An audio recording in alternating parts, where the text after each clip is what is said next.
Good morning, everyone. We are continuing here in the words of the Talmud DEVORAH, and we are concluding the fourth attribute, which is leaving us in a place of recognizing that since that all of Klal Yisrael is together, we are one, we are intertwined with each other. Therefore, it's important that a person also understands that just as one suffers and one goes through pain, we have to be there together with them. And when they rejoice, we have to be there together with them. And this is transitioning us from the Sefer Bereshis into Sefer Shlois, because we know that Moshe Rabbeinu's ascension into the greatness as the leader of Klal Yisrael will be because V'yar v'siv loisam, he looks out from the windows of the palace, he looks out beyond his own comfy life that he had as the prince of Egypt. He looks beyond all of the luxuries and all of the decadence and all of the everything being taken care of.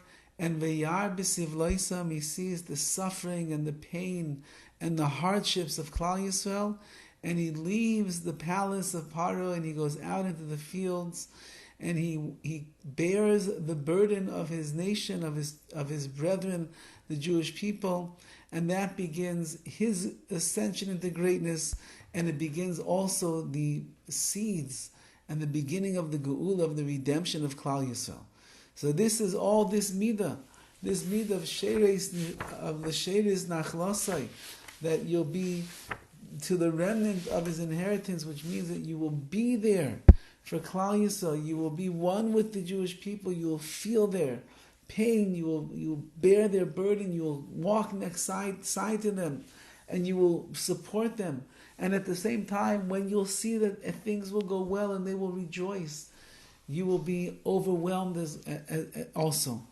I just spoke last night late on the phone to a boy that I've been working with for many, many years. When I met him, he was completely off of the derech of Yiddishkeit. He had no connection anymore at all to Judaism.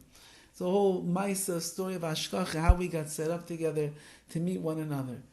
And it's not only my doing. There were a lot of people, Baruch Hashem, that were involved in his journey, and there was a lot of soul searching that this young man did for himself.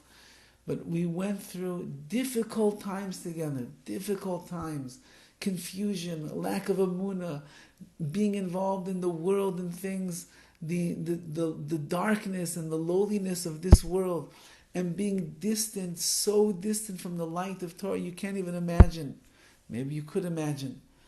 And last night we spoke, and I know already what's going on. We've been keeping up, Baruch Hashem, very well, but last night we had a conversation. You're talking about a boy today who is a Shomer Shabbos. He's Shomer Negia. He doesn't touch women.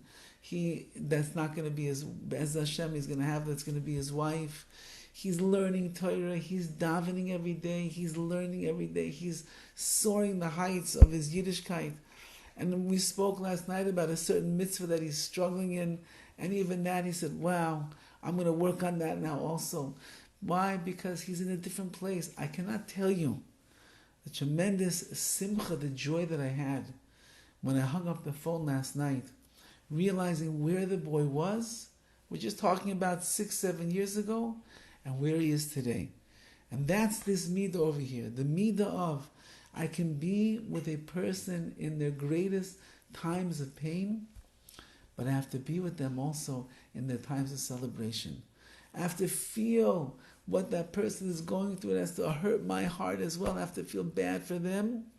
And then, Be'ez Hashem, when things turn around, when things get better, I have to be able to sing and to dance and to rejoice and to feel the happiness as well. And this is our Kodesh Baruch Hu. Kodesh Baruch Hu, you think he wants us to go through pain? You think he wants us to suffer? You think he wants us to be despondent? Never. Chas v'chalila. Sometimes matters call for such a thing, and so Kodesh Baruch Hu, he puts us in that situation. But it pains Hashem when we are in pain.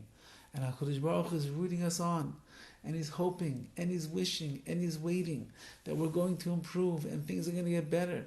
And when that ray of light comes through the dark clouds, and when that simcha appears after, who knows, weeks, months, years of struggles and difficulties, you better believe that HaKadosh Baruch Hu is the one that is rejoicing the most with that person and with Klal Yisrael.